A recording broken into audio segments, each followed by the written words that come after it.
Hello దోస్తులు, ఈరోజు వీడియోలో ఒక 3 బ్లౌజులు ఒకటే కస్టమర్ అండి. ఇవి అంటే తనది ఏంటంటే హెవీ చెస్ట్ ఉంటుంది, డీప్ నెక్లు అన్నట్టు. డీప్ నెక్లలో ఎలా మెజర్మెంట్స్ తీసుకోవాలి, మనకు మెజర్మెంట్ బ్లౌజ్ కూడా ఇచ్చారు. మెజర్మెంట్ బ్లౌజు ఇది విత్ కటోరా బ్లౌజ్ అన్నట్టు. కాకపోతే మీకు ఇది కటోరా నుండి ఎలా స్ట్రైట్ కట్ బ్లౌజ్ కట్ చేసుకోవాలో ఈ వీడియోలో చూపిస్తాను. ఈ 3 లైనింగ్లు ఇలా ఐరన్ చేసుకొని పెట్టుకున్నాను. ఇప్పుడు మార్కింగ్ చేసుకుందాం. ఆల్రెడీ మన ఛానల్లో single Katara, double Katara blouse cutting పెట్టాను.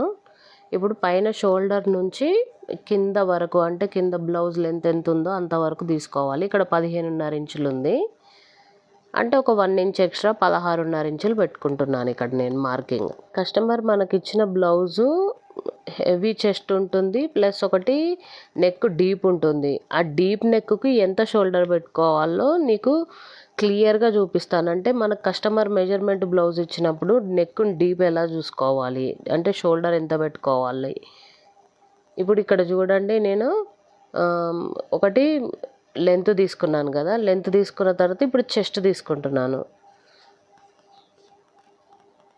అంటే ముందు భాగము వెనక భాగము కరెక్ట్ లెంత్ కరెక్ట్గా వచ్చేలాగా చూసుకుంటున్నాను. ఫస్ట్ వెనక నుండి చంకకి ఇటు రైట్ సైడ్ చంక కింద నుండి లెఫ్ట్ సైడ్ చంక కింది దాకా చూసుకోవాలి. మొత్తం ఎంత ఉందంటే 22 ఇంచులు ఉంది. మళ్ళీ ఫ్రంట్ సైడ్ కూడా ఒకసారి చెక్ చేసుకోవాలి ఎంత ఉందా అని. ఇట్లా నెక్ డీప్లు ఉన్నప్పుడు ఖచ్చితంగా అర్థం కాదు, కంపల్సరీ బ్యాక్ ఫ్రంట్ చూసుకోవాలి. ఫ్రంట్ సైడ్ కూడా 11 ఇంచులు ఉంది. ఇప్పుడు ఆ తర్వాత వచ్చేసి మన ఫస్ట్ 11 ఇంచులు కింద మార్కింగ్ పెట్టుకుందాం. ఎందుకంటే మనం ఇంకా షోల్డర్ తీసుకోలేదు, ఇంకా ఆర్మ్ హోల్ తీసుకోలేదు కదా, ఓన్లీ చెస్ట్ మాత్రమే తీసుకున్నాం. చెస్ట్ దగ్గర ఒక మార్కు పెట్టుకున్న తర్వాత ఇప్పుడు వేస్ట్ రౌండ్ ఎంతనో చూసుకోవాలి. వేస్ట్ రౌండ్ వచ్చేసి అంటే ఒక ఉక్కు పట్టి కాజా పట్టి వదిలేసి ఉక్కు పట్టి నుంచి చూసుకోవాలి. మొత్తము 39 ఇంచులు ఉంది. 39 ఇంచులు అంటే కింద 9.5 ఇంచులు వస్తుంది. దానికి ఒక 1 ఇంచ్ ఎక్స్ట్రా పెట్టుకోవాలి డాట్స్ కోసం. వెనకాల ఒక లైన్ గీసుకున్నాను. ఇప్పుడు చెస్ట్ వచ్చేసింది, వేస్ట్ వచ్చేసింది. ఇప్పుడు షోల్డర్ చూసుకోవాలి. షోల్డర్ ఎంత ఉందో చూడండి. ఇది నెక్ డీప్ వచ్చేసి 10.5 ఇంచులు ఉంటుంది ఈ బ్లౌజ్కి. ఒకసారి ఇట్లా ఫుల్గా ఫోల్డింగ్ చేసుకున్న తర్వాత ఆర్మ్ హోల్ దగ్గర నుండి ఇలా మనకి ఎక్కడ అంటే ఇప్పుడు బ్లౌజు ఎడ్జెస్ ఉంటాయి చూడండి, అలా ఇప్పుడు మనం ఇక్కడ మార్కింగ్ చేసుకునే ఎడ్జెస్ దగ్గర నుంచి షోల్డర్ని ప్లస్ ఇట్లా బ్లౌజు కరెక్ట్గా ఇట్లా వేసి చూస్తే కింద డీప్ అర్థమవుతుంది, షోల్డర్ అర్థమవుతుంది, షోల్డర్ ఎంత ఉన్నది అనేది. ఇక్కడ ఇప్పుడు మధ్యలో ఎంత ఉన్నదో ఒకసారి చూసుకోవాలి. షోల్డర్ దగ్గర నెక్ విడ్త్ వచ్చేసి అక్కడ ఒక మార్కింగ్ చేసుకొని మళ్ళీ షోల్డర్ పక్క నుండి ఇంకొక మార్కింగ్ చేసుకోవాలి. అంటే మనం కుట్టిన తర్వాత నుంచి ఎంత ఉందో మొత్తం అక్కడి నుంచి ఒక మార్క్ వేసుకున్నా. కింద నెక్ డీప్ ఉంది చూడండి, డీప్ దగ్గర కూడా ఒక మార్క్ చేసుకున్నా. ఇక్కడ మొత్తం షోల్డర్ వచ్చేసి 5.5 ఇంచుల మీద ఒక్క పాయింట్ ఎక్కువ ఉంది అంతే. ఇక్కడ నెక్ డీప్ వచ్చేసి 10.5 ఇంచులు ఉంది. అక్కడ కూడా ఒక మార్కింగ్ పెట్టుకుంటున్నాను చూడండి, ఇంకా అంతే. ఇక్కడ 3 ఇంచుల విడ్త్ వచ్చింది కదా, కానీ 3 ఇంచుల విడ్త్ పెట్టుకోవద్దు. మనం కట్ చేసేటప్పుడు కూడా 2.5 ఇంచుల విడ్త్ పెట్టుకొని కట్ చేయాలి. కుట్టుకున్న తర్వాత మనకు 3 ఇంచులు వచ్చింది, మళ్ళీ 1/2 ఇంచు మనం కుట్టుకున్న తర్వాత వస్తుంది కదా, అందుకనే 2.5 ఇంచులే పెట్టుకోవాలి. ఇక్కడ షోల్డర్ వచ్చేసి నేను 5.5 ఇంచులు పెట్టుకుంటున్నాను. ఒక లైన్ గీసుకోవాలి, మళ్ళీ షోల్డర్ నుంచి కిందికి స్ట్రైట్ లైన్ ఒకటి తీసుకొని ఇక్కడ ఆర్మ్ హోల్ దగ్గర షోల్డర్ పెట్టుకున్నాను కదా 5.5 ఇంచులు, ఆర్మ్ హోల్ దగ్గర మాత్రము ఒక 6 ఇంచులు పెట్టుకుంటున్నాను. ఆర్మ్ హోల్ రౌండ్ ఎంత అంటే 9.5 ఇంచులు రావాలి మొత్తం ఆర్మ్ హోల్ రౌండ్ వచ్చేసి.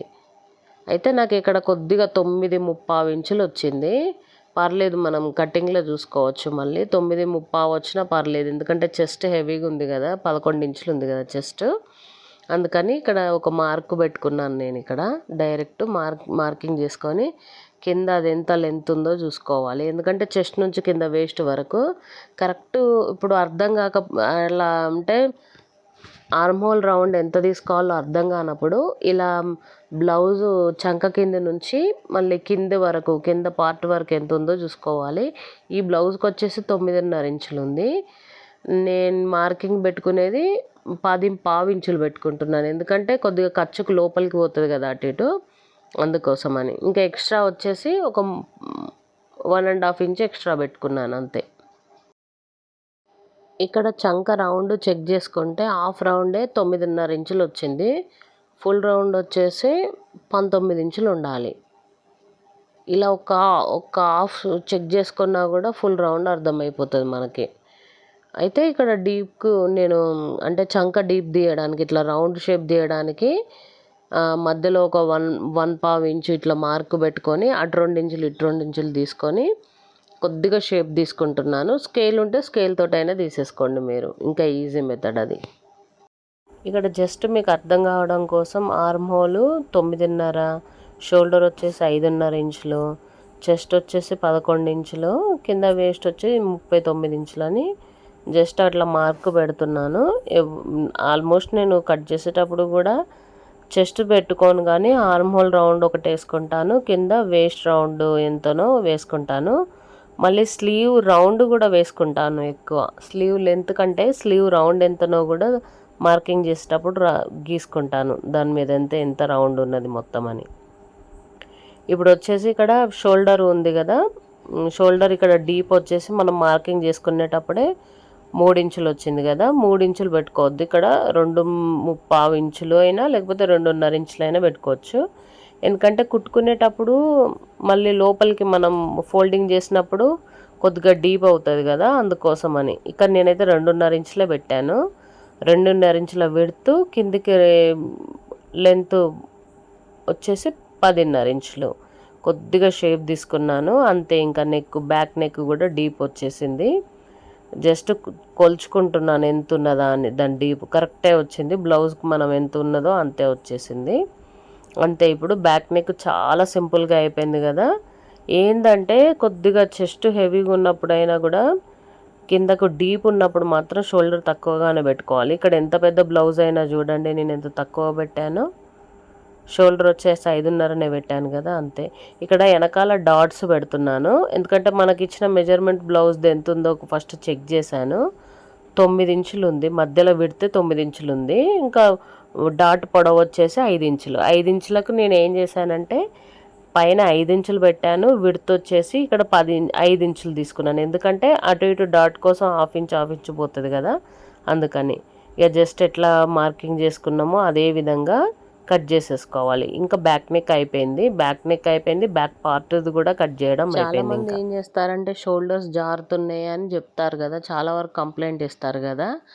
అయితే వాళ్ళకి ఎప్పుడు ఏం చేయాలంటే నెక్ డీప్ ఉన్నప్పుడు షోల్డర్ తక్కువగానే పెట్టుకోవాలి. మళ్ళీ పెట్టుకున్న తర్వాత కొద్దిగా ఇక్కడ ఏం చేయాలంటే నెక్ సైడ్ ఉంటుంది చూడండి, నెక్ సైడ్ కొద్దిగా క్రాస్గా వేసుకోవాలి కుట్ అనేది. అంటే ఆ షోల్డర్ నుంచి ఇట్లా క్రాస్గా వేసుకోవాలి. మనం హై నెక్కులు తీసుకున్నప్పుడు ఏం చేస్తామంటే షోల్డర్ సైడ్ నుంచి అంటే చేతులు అటాచ్ చేసుకుంటాం కదా, అక్కడి నుండి మాత్రం కొద్దిగా క్రాస్ అంటే ఒక హాఫ్ ఇంచు కిందికి డౌన్ చేసుకుంటాం కదా. అదే డీప్ నెక్కులు తీసుకునేటప్పుడు కొద్దిగా నెక్ లోపల సైడు కొద్దిగా డౌన్ చేసుకుంటే ఎక్కువ వరకు అయితే జారదు.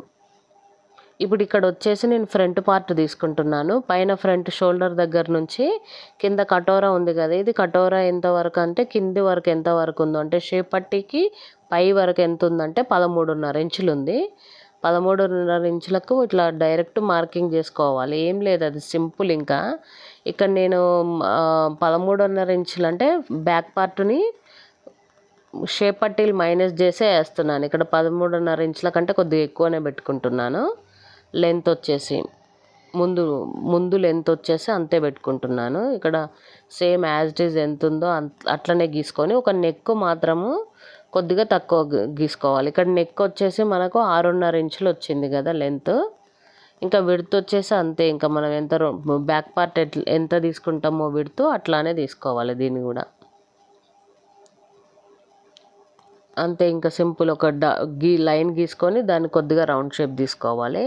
ఆర్మ్ హోల్ కూడా ఎలా ఉందో అలానే మార్కింగ్ చేసుకోవాలి. ఒక ఏంటంటే డాట్స్కు ఇంకా షోల్డర్ నుండి కింద వరకు ఫ్రంట్ లెంత్ ఎంత ఉందో చూసుకోవాలి అంతే. మెయిన్ ఈ స్ట్రైట్ కట్లా ఇక్కడ హుక్కు పట్టి కాజా పట్టికి మనం వేస్తాం కదా, అది కూడా హుక్కు పట్టికి కింద వరకు ఎంత ఉందో చూసుకొని, అంటే షేప్ పట్టికి దాని కింద వస్తుంది కదా, షేప్ పట్టి వదిలేసి హుక్కు పట్టి ఎంత ఉందంటే ఇక్కడ 4.5 ఇంచులు ఉంది. కాకపోతే 5 ఇంచులు పెట్టుకోవాలి, ఎందుకంటే ఫోల్డింగ్ కొద్దిగా మనం డాట్ వేస్తాం కదా మధ్యలో, మళ్ళీ లోపల ఇటు ఇటు మలుస్తాము షేప్ పట్టికి, అందుకోసమని ఒక 5 ఇంచులు పెట్టుకున్నాను నేను ఈడ. ఇంకా పైన షోల్డర్ నుంచి చెస్ట్ పాయింట్ అంటే బ్రెస్ట్ పాయింట్ ఎంత ఉందో చూసుకోవాలి. నేను ఇక్కడ 10.5 ఇంచులు పెట్టుకుంటున్నాను, 10.5 ఇంచులే పెట్టాను ఇక్కడ. ఇంకా డాటు ఇది ఈ మధ్యలో విడత వచ్చేసి 4 ఇంచులు, అటు 1 ఇంచు ఇటు 1 ఇంచు వేసుకున్నాను అంతే, సింపుల్. ఇంకా ఓన్లీ ఈ డాట్ వేసుకొని ఇక్కడ 5 ఇంచెస్ ఉంది కదా, ఆ 5 ఇంచెస్ నుంచి ఇక్కడికి ఒక లైన్ క్రాస్ లైన్ గీసుకోవాలి. ఇప్పుడు ఈ మధ్యలో డాట్ ఎట్లా అంటే కింద నుంచి 2.5 ఇంచులు పెట్టుకోవాలి, అది కూడా 2.5 ఇంచులే పెట్టుకోవాలి, ఎందుకంటే ఇది పెద్ద సైజు కాబట్టి. మామూలు చిన్న సైజు అయితే 2 ఇంచులు పెట్టుకున్నా సరిపోతుంది. ఇంకా మధ్యలో ఒక డాట్ గీసుకోవాలి. ఇంకా అటు సైడు ఇష్టము, ఒకవేళ అది షేప్ పట్టిని బట్టి ఇది పెట్టుకోవచ్చు అటు డాట్. అంతే అండి, సింపుల్గా అయిపోయింది కదా. ఇక్కడ కొద్దిగా లోతు కూడా తీసుకున్నాను ఫ్రంట్ సైడ్. ఇంకా నెక్ రౌండ్ వచ్చేసి 8.5 ఇంచులు ఫ్రంట్ నెక్ రౌండ్ వచ్చేసి అంతే, మార్కింగ్ చేసుకొని కట్ చేసుకోవాలి. ఈ వీడియో మీద ఎలాంటి డౌట్స్ ఉన్నా కామెంట్ చేయొచ్చు. వీడియో నచ్చితే లైక్ చేయండి.